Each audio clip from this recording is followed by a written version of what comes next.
온라인으로 되는 게 계속 문제가 되네요. 죄송합니다. 우리 온라인으로 참석하시는 분들께 죄송하고, 음, 계속 끊기는 것 같아요.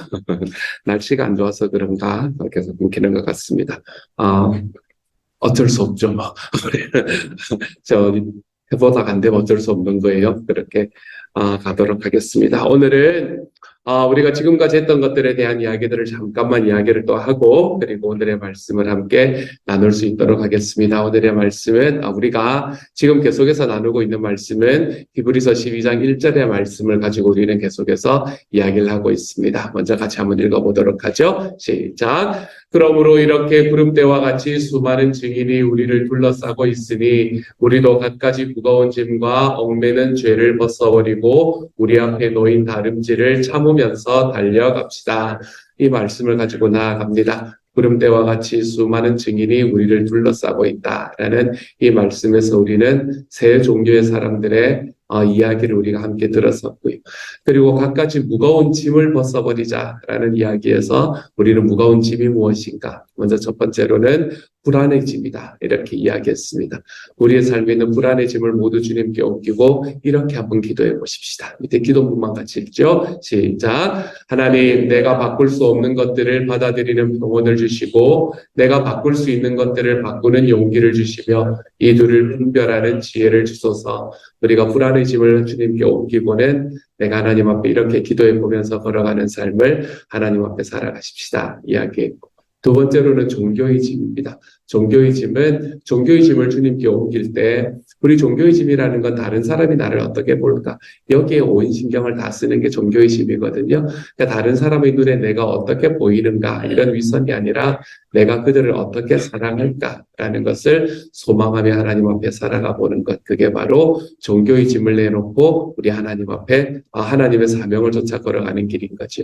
남이 나를 어떻게 바라볼까가 아니라 내가 그 사람을 사랑하고 있는가 이걸 바라보며 걸어가 보는 것. 그 길이 우리 두 번째 짐을 벗어놓고 하나님 앞에 달려가는 길이고요. 세 번째로는 무슨 짐이었나요? 거짓말의 짐이었죠. 우리 거짓말의 짐을 모두 주님께 옮겨버리십시다 라고 이야기합니다.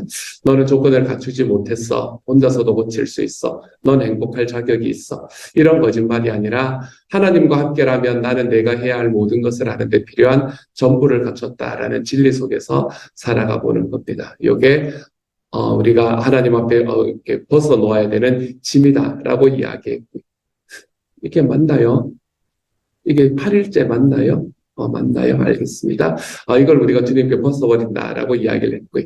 그리고 난 다음에 우리가 하나님께서 우리에게 그걸 뛰어갈 때 죄를 하나님 앞에 벗어놓는 것이다라고 이야기합니다. 그렇죠? 우리의 죄는 어떤 것인가 하면 넘겨주시면 됩니다. 우리가 스트레스와 불안으로 어깨가 무겁고 지쳐서 포기하고 싶다면 우리는 우리를 돌보시는 하나님의 능력을 믿지 않기 때문이다. 라고 말씀드렸어요. 나의 죄를 딱 붙들고 나의 죄가 내 삶을 딱 붙들면 우리의 삶은 죄책감과 수치감 속에서 우리는 헤매게 되어 있습니다. 죄책감과 수치감이 우리에게 다가오잖아요. 수치심이 다가오잖아요. 그러면 우리는 너무나 당연하게 지금 우리가 하나님 앞에 함께 걸어가는 이 삶을 포기해버리고 싶어지는 게 너무 당연해집니다. 그렇기 때문에 죄책감과 수치심으로 바뀌는 그 삶들을 우리가 어떻게 붙잡는가? 우리 밑에 있는 내용들 함께 읽어봅시다. 시작. 죄책감이 수치심으로 바뀔 때 죄는 우리의 정체성이 됩니다. 이들의 짓눌려 앞으로 나아갈 수 없다고 느끼고 결국 포기할 겁니다.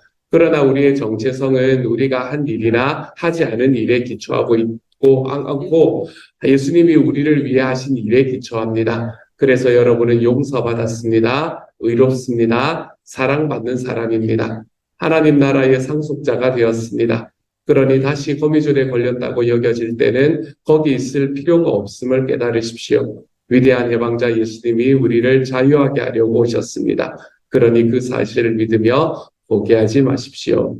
이게 우리가 하나님 앞에서 불신앙으로 나아가는 죄를 벗어버린다라는 의미이죠. 오늘은 어떤 이야기를 함께 하게 될 건가? 다음 페이지 넘겨주시면 됩니다. 여기까지는 복습이고요. 오늘은 우리가 어떤 말씀을 가지고 나아갈 건가 하면 우리 앞에 놓인 다름질을 참으면서 달려갑시다 라고 이야기하는 이 말씀을 가지고 이제 우리가 함께 나아갈 겁니다. 우리가 하늘에서 구름처럼 많은 증인들이 우리에게 있다라는 메시지를 나눴고, 그리고 우리에게 있는 무거운 짐을 좀 벗어버리자.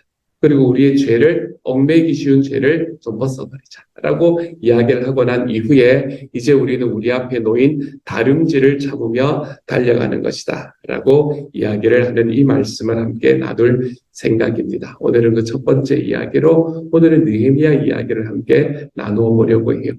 여기서 말하는 다름질이라는 것은 경주라는 이야기입니다. 이 다름질이라는 게 왜 두 가지 의미가 있잖아요. 그렇죠? 그냥 동네에서 조깅하는 게 있다면 아니면 또 하나는 경주하는 게 있잖아요.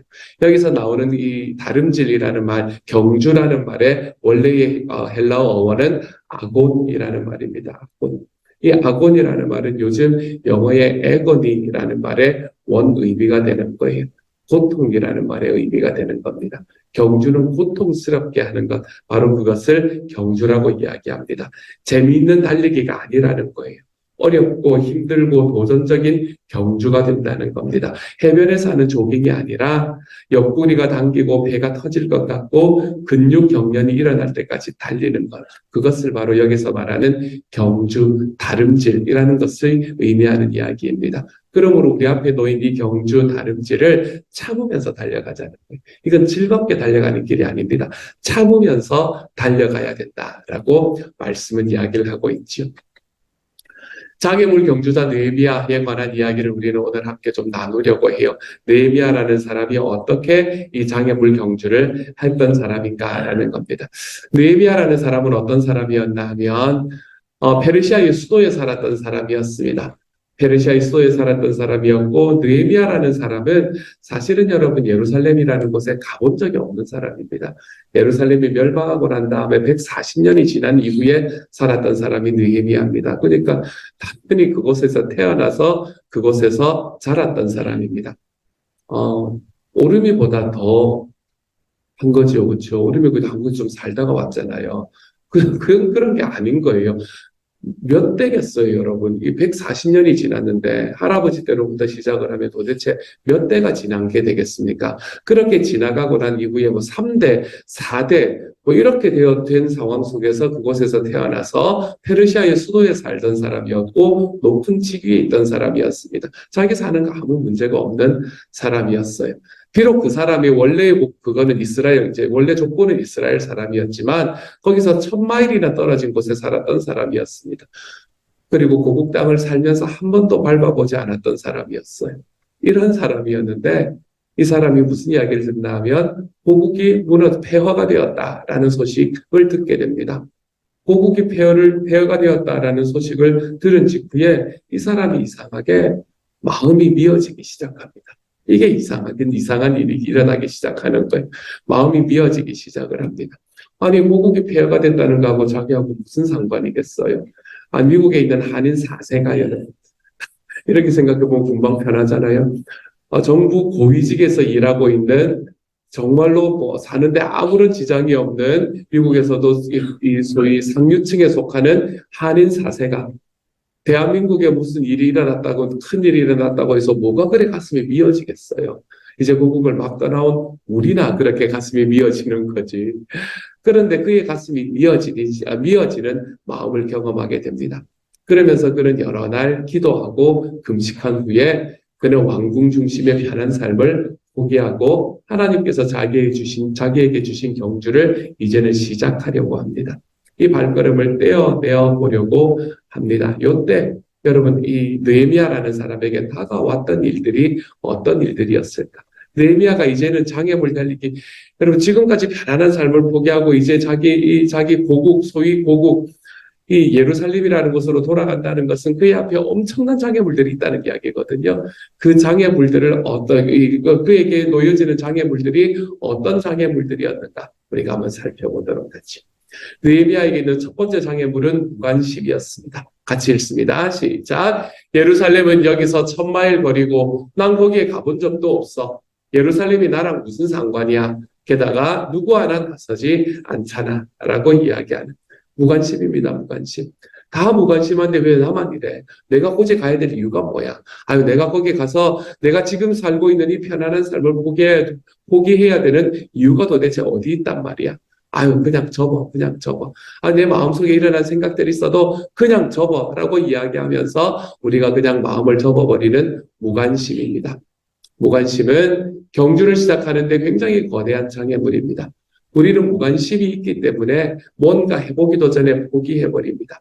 뭔가 무너졌다는 이야기를 들어도 어깨 한번 으쓱 해버리고 그 무너진 것 그대로 받아들이고는 너무 늦었어 라고 생각합니다. 근데 너무 늦었어 라고 생각하는 대신에 참을 만큼 참았어. 나는 더는 못 참아.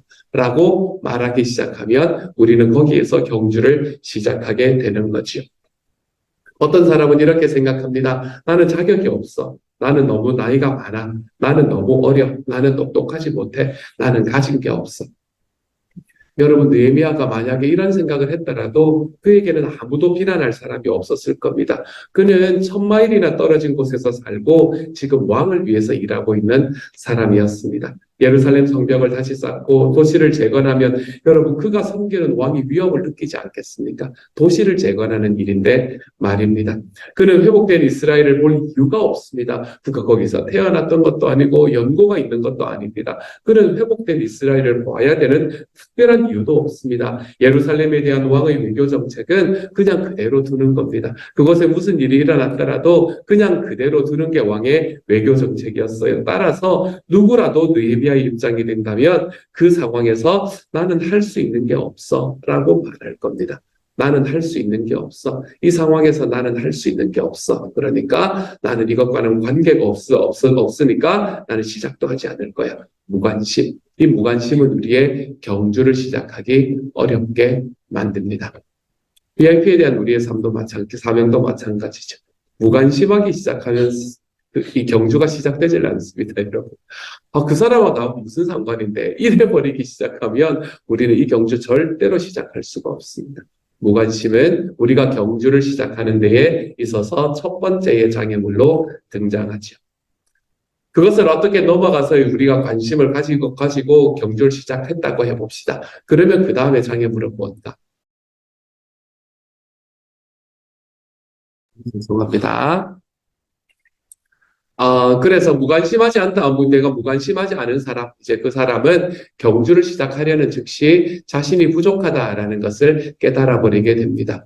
그런데 우리가 기억해야 되는 것은 뭔가 하면 우리가 부족하다라는 것은 너무 당연하다라는 것을 인정해야 된다는 게 필요합니다. 우리는 부족한 게 당연해요. 우리는 여러분 뭔가 이상한 일이 제가 며칠 전에도 말씀을 드렸죠. 뭔가 이상한 일이 일어나면 그게 이상하다고 생각합니다. 하지만 그렇지 않습니다, 여러분. 우리가 살아가는 삶의 과정으로 볼 때 그 일은 당연히 일어날 일이었어요. 그런데 그 일이 일어나지 않았던 게 하나님의 은혜인 거예요. 그렇지? 우리가 죄를 늘 짓고 살아가는 사람으로 그 죄의 결과가 내 삶에 일어나는 그 순간을 바라보면서 우리는 왜 이렇지? 라고 생각할 때가 있습니다. 하지만 그럴 때는 왜 이렇지가 아니라 당연한 거지 라고 말하며 살아야 됩니다. 내가 죄의 결과를 갖지 않고 살아가는 것, 경험하지 않고 살아가는 것이 나의 삶에 하나님의 은혜가 되는 거지요, 사실은. 그렇기 때문에 무관심하지 않은 사람이 경주를 시작하려는 즉시 자기가 부족하다는 것을 깨닫게 될 때 그건 이상하다고 여길 필요가 없습니다. 당연한 거지. 자신의 힘으로 해내려고 한다면 곧 힘을 잃게 될 겁니다. 우리가 하려는 일을 해내려면 하나님과 성령님의 능력을 우리는 의지하면서 살아가야 된다라는 것이죠. 하나님과 성령님의 능력을 의지하면서 살아가지 않으면 우리는 하나님 앞에서 우리의 힘으로 이 일을 감당하는 것은 불가능해진다라는 것을 기억할 수밖에 없습니다. 내가 이 경주를 감당하기 위해서 하나님과 성령님의 힘을 의지하면서 살아가야 한다라고 이야기를 한다면 우리들의 삶에 반드시 필요한 것이 한 가지가 있는데 그건 기도라고 이야기할 수밖에 없습니다. 우리는 기도만이 필요합니다. 하나님과 성령님의 이 능력을 의지하는 방법은 기도밖에 없기 때문에 그래요.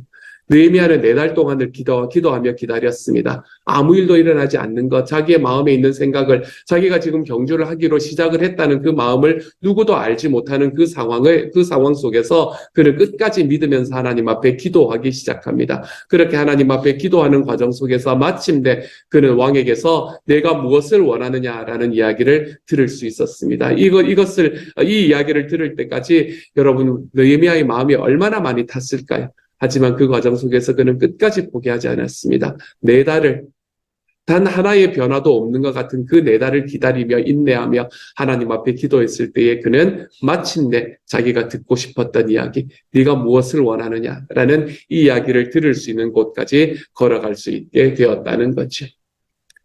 그렇게 이제 일이 시작이 되었습니다. 느헤미야의 경주가 그 느헤미야의 마음속에만 남아있는 것이 아니라 실제의 경주가 되기 시작을 했습니다. 느헤미야는 총독으로 이제 부르심을 받았고, 그리고 그 총독의 자리에 가서 이제 자기가 모든 이 지원들은 다 되어 있는 상태고 이제 하면 된다라고 생각을 했던 바로 그 상황 속에서 또 하나의 장애물이 등장을 합니다. 그때 등장하는 장애물은 반대라는 장애물입니다.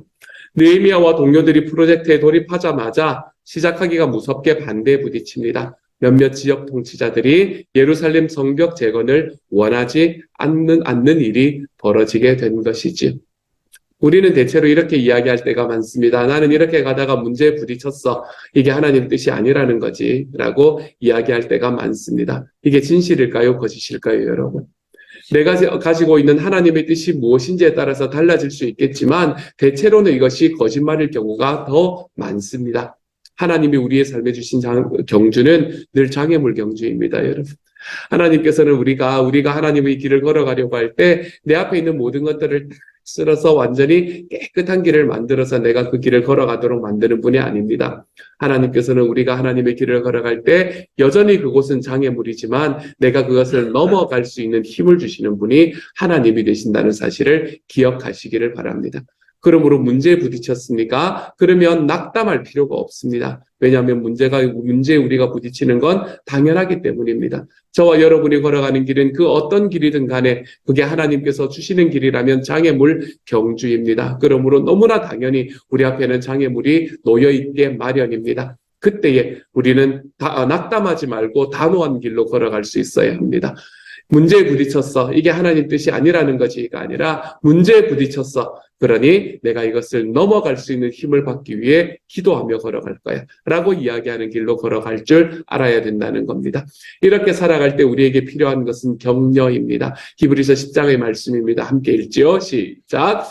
그리고 서로 마음을 써서 사랑과 선한 일을 하도록 격려합시다.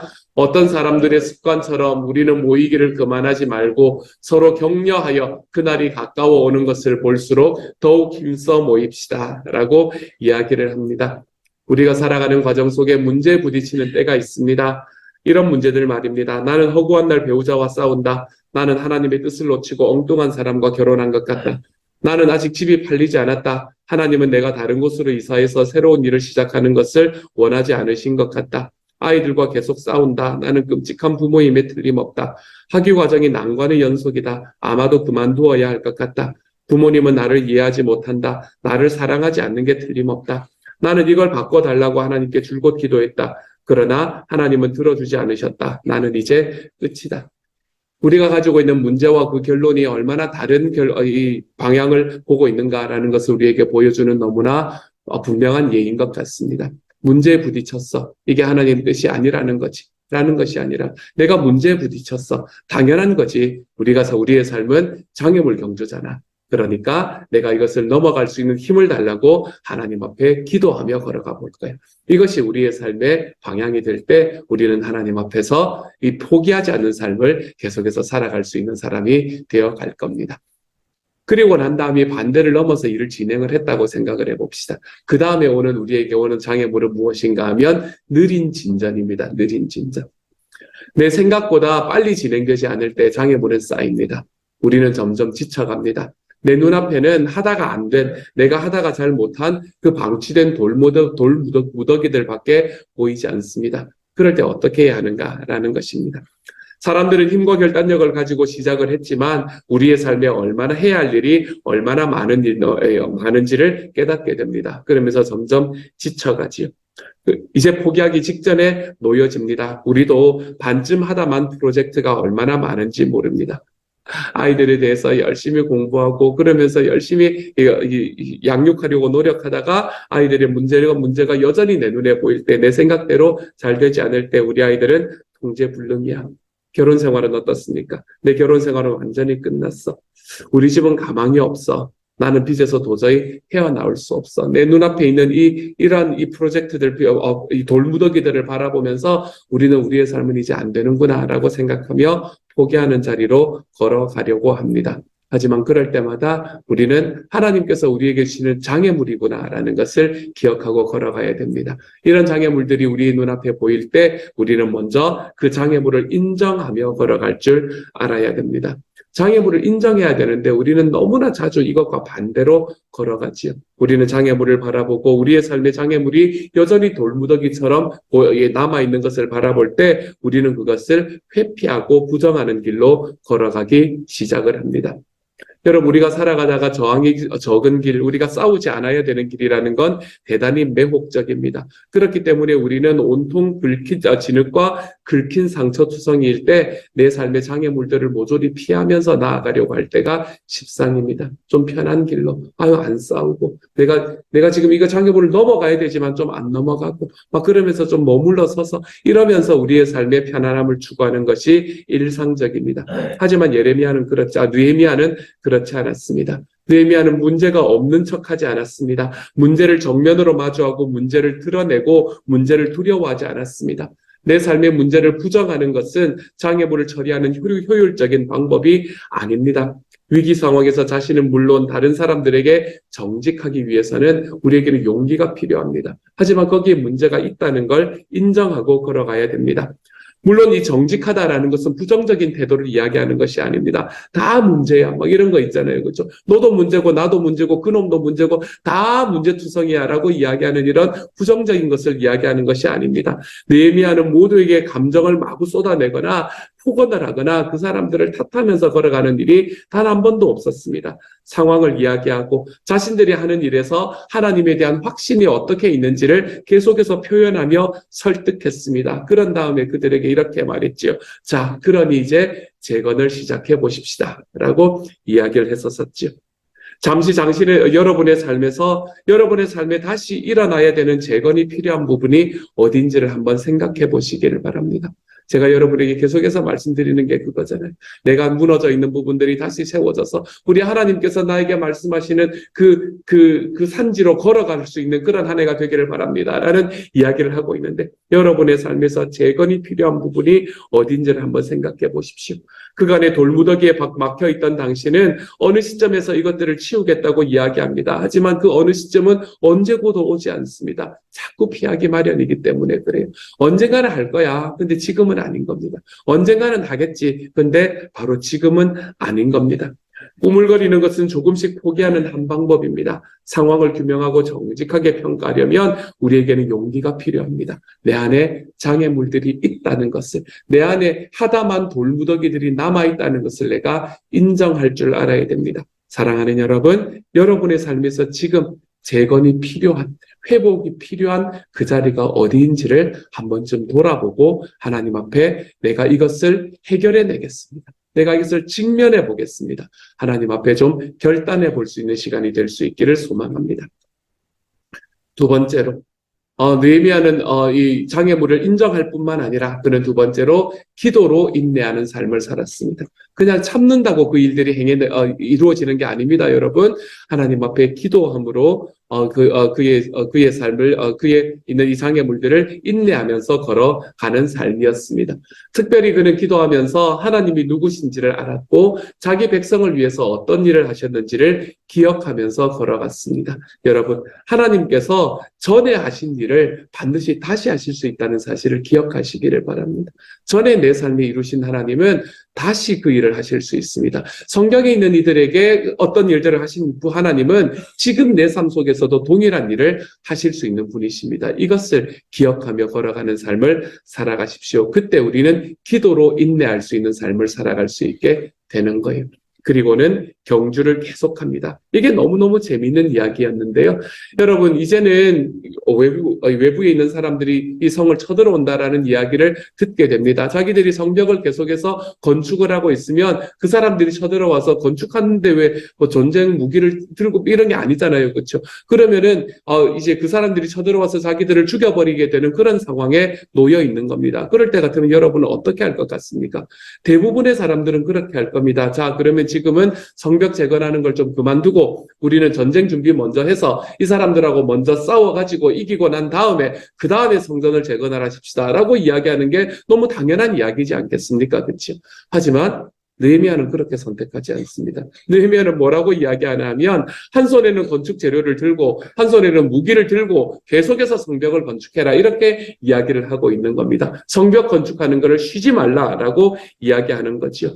우리가 살아가는 삶의 경주도 마찬가지입니다. 때로는 중단하고 장애물을 처리하는 게 옳아 보입니다. 그렇지만 가능하다면 경주를 계속하십시오. 하나님께서 우리 앞에 놓인 경주를 계속하며 걸어가십시오. 여러분의 진심을 보이십시오. 계속 건축하고 계속 달려가십시오. 하나님이 여러분을 부르시고 여러분에게 맡기신 일을 계속하며 걸어가 볼 줄 아는 길을 걸어가는 것. 이게 하나님께서 우리에게 주신 경주를 온전히 완주해낼 수 있는 길이 되는 겁니다. 너무 즐겁지 않습니까, 여러분? 저는 이게 너무너무 재밌었어요. 양손에 들고 계속 건축을 하는 거예요. 근데 여러분, 이렇게 건축하면 시간이 엄청나게 오래 걸릴 것 같잖아요. 근데 얼마 걸렸습니까? 딱 52일 걸렸습니다. 52일. 한 손에 그걸 건축 재료를 들고, 한 손에 이 창을 들고, 그리고 난 다음에 성벽을 건축하는데도 딱 52일이면 되는 거였습니다. 우리들의 삶에 있는 경주도 마치 내 평생 달려가야 될 것처럼 생각될 때가 있습니다. 얼마나 오래 가야 이 일이 이루어질까라는 그런 마음이 들 때가 있습니다. 그런데 겨우 그 정도면 되는 겁니다, 여러분. 우리의 삶에서 정말로 하나님 우리가 이야기를 했듯이 얼마 남지 않은 거예요, 여러분. 얼마 남지 않은 길입니다. 내가 이분을 위해서 10년을 기도해 왔는데 내가 이제는 안 되지라고 이야기하는 그 과정에 이제 얼마 남지 않은 겁니다. 거기 한 걸음을 우리가 더 디뎌내보는 겁니다. 이제는 내가 나를 좀 추스르고 내가 이거 좀 그만두고 나를 좀 추스르고 그리고 난 다음에 다시 가야지. 그렇지 않습니다. 한 손에는 성벽을 건축하는 것을 한 손에는 창을 들고 계속해서 하나님께서 우리에게 하신 일들을 행해 나가는 겁니다. 그렇게 우리는 하나님의 일들을 감당해 나가는 사람이 되는 거죠. 그렇게 걸어갈 때 우리는 우리의 삶에 있는 이 성벽들을 우리 하나님께서 우리에게 주시는 산지들을 날마다 정복하며 걸어갈 수 있는 삶을 살아갈 수 있게 되는 겁니다.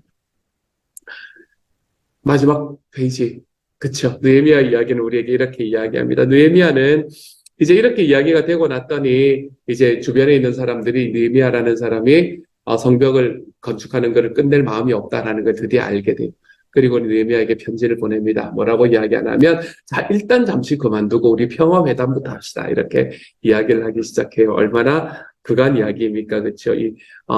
그리고는 이 성벽을 어떻게 하면 잘 건축할 수 있을지 우리 위원회를 만들어서 같이 좀 만들어 가십시다. 이런 이야기를 합니다. 얼마나 이 달콤한 이야기예요. 하지만 그것에 대해서 예레미야는 이렇게 이야기합니다. 내가 잘 달리고 있는데 왜 멈추라는 거요? 내가 당신들에게 가야 할 이유가 어디 있어? 방해꾼들이 할 말이 있으면 와서 직접 말하면 될 게 아니요 라고 이야기를 합니다. 이런 느헤미야 이야기는 우리에게 인내가 무엇인가라는 것을 너무나 잘 가르쳐 줍니다. 첫 번째로는 계속 기도하고, 두 번째로는 계속 일하고, 세 번째로는 계속 건축하고, 네 번째로는 계속 달리고, 다섯 번째는 무엇이든 맡은 일은 계속해라 라고 이야기하는 이 이야기를 우리에게 들려줍니다. 느헤미야는 단 한순간도 쉬지 않았습니다. 느헤미야는 단 한순간도 멈추어 서지를 않았습니다. 이 이야기들은 단순하지만 강력합니다. 여러분은 어쩌면 여러분의 삶에 있는 경주를 하고 싶지 않을 수도 있습니다. 피곤하고 낙담되고 자신이 옳은 일을 하고 있는지에 대한 의심까지 들 수도 있습니다. 하지만 그때에도 계속 달려가십시오. 절대 여러분의 다름질을 멈추지 마십시오. 그렇지만 여기다 한마디 덧붙여 보도록 하겠습니다. 우리의 삶에 가장 그만두고 싶은 시간이 언제인가? 그것은 우리가 재건을 위해 노력하는 전환점입니다. 우리의 사명이 걸어가는 삶이 가속이 딱 붙잖아요. 그때는 가속이 딱 붙고 난 다음에는 우리가 그만둘래야 그만둘 수가 없습니다. 근데 딱 가속에 붙으려고 하는 바로 그 즈음에 그만두는 사람이 아주 많습니다. 반환점에 이르게 되면 우리는 더 이상은 이걸 그만두고 싶지 않습니다. 왜냐하면 온 게 있는데 다시 돌아가면 되는 건데, 그렇죠.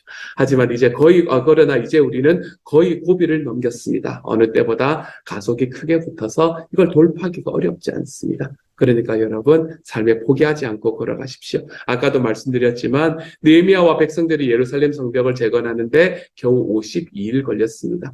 성벽 하나 재건하는 건 얼마나 큰 사역처럼 보입니까? 하지만 겨우 52일 걸리는 겁니다. 여러분, 이 일이 별로 길지 않았다는 것을 기억하십시오.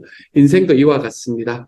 그러나 때로는 어떤 모든 장애물들이 거대해 보이고 우리가 그것을 바라보면 수년이 걸릴 거라고 수십 년이 걸릴 거라고 예상했을 겁니다. 그런데 때로 돌아보면 가야 할 길이 얼마 남지 않았다는 것을 깨닫는 때가 있습니다.